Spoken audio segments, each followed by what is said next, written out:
말씀은 학개서 1장 8절입니다. 너희는 산에 올라가서 나무를 가져다가 성전을 건축하라. 그리하면 내가 그것으로 말미암아 기뻐하고 또 영광을 얻으리라. 여호와가 말하였느니라.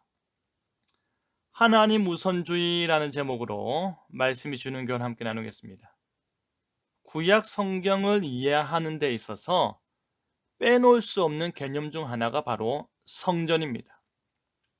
하나님의 특별한 현존의 장소인 동시에 하나님께 드리는 올바른 예배의 장소인 그 성전이 어떠한 상태냐, 그 성전을 향한 마음이 어떠하냐는 구약 역사 속에서 언약 백성인 이스라엘의 생존과 직접적으로 관련이 있었습니다.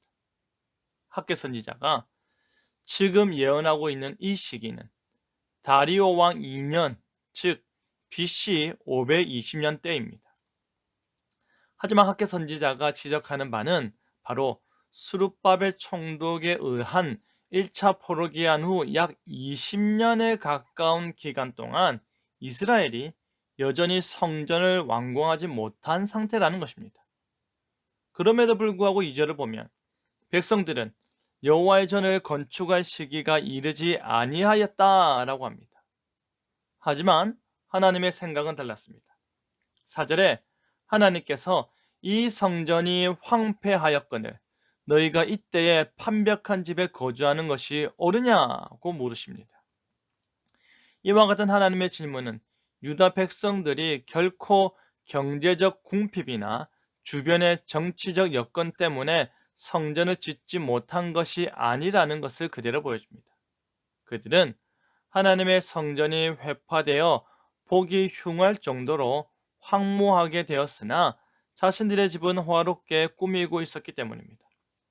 학개 선지자는 5절과 7절에 두 번이나 반복 강조하며 말하기를 너희는 너희의 행위를 살필지니라 합니다.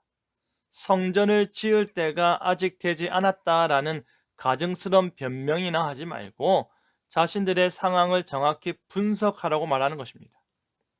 그들의 일은 6절과 9절에 고스란히 나타납니다. 이스라엘 백성들은 많이 심었지만 적게 거두었습니다. 그들이 바라는 것은 많았지만 찾은 것은 적었습니다. 심지어 그들이 집으로 가져간 것도 여호와 하나님께서 그것들을 없애버리셨습니다. 그 이유는 9절 하반부에 내 집은 황폐하였으되 너희는 각각 자기의 집을 짓기 위하여 빨랐음이라입니다. 이스라엘은 그들이 한 일을 생각해야 했습니다. 그들이 겪은 일을 되돌아보아야 했습니다. 그들의 변명이 얼마나 가증스러운 것인지 깨달아야 합니다. 그들이 하나님을 즐거이 섬기려 하지 않고 성전 건축을 소홀히 한 것이 하나님보다는 자신들의 이익을 먼저 챙기려는 탐욕의 결과였음을 지적하고 있는 것입니다. 그러한 불경건한 삶의 결과로 인해 10절에서 11절에 하나님께서는 덧붙여 말씀하시기를 하늘이 비를 내리지 않고 땅에 가뭄이 든 것은 너희 때문에 라는 말을 하시는 것입니다. 우리가 분명히 기억해야 하는 것은 하나님께서 화려한 건물을 요구하신 것이 아닙니다. 하나님께서는 최신 건물을 요구하신 것이 아닙니다. 그 지역에서 가장 도드라지는 건물을 바란 것도 아니었습니다. 수르바벨 성전은 솔로몬 성전과 비교하였을 때 초라하기 그지 없었지만 이 성전의 나중 영광이 이전 영광보다 크리라 하셨습니다. 건물이 아니라 마음에 초점이 있는 것입니다. 한마디로 말해 하나님 중심, 예배 중심의 삶, 하나님 앞에서의 삶을 강조하시는 것입니다. 그렇기 때문에 하나님께서는 그들에게 산에 올라가 나무를 가져다가 성전을 지으라 하시는 것입니다. 그렇게 한다면 하나님께서 그 성전으로도 기뻐하고 영광을 받겠다는 것입니다.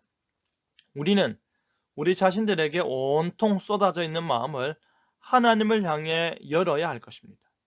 진실로 하나님께서 원하시는 것이 무엇인지 살펴보시기 바랍니다.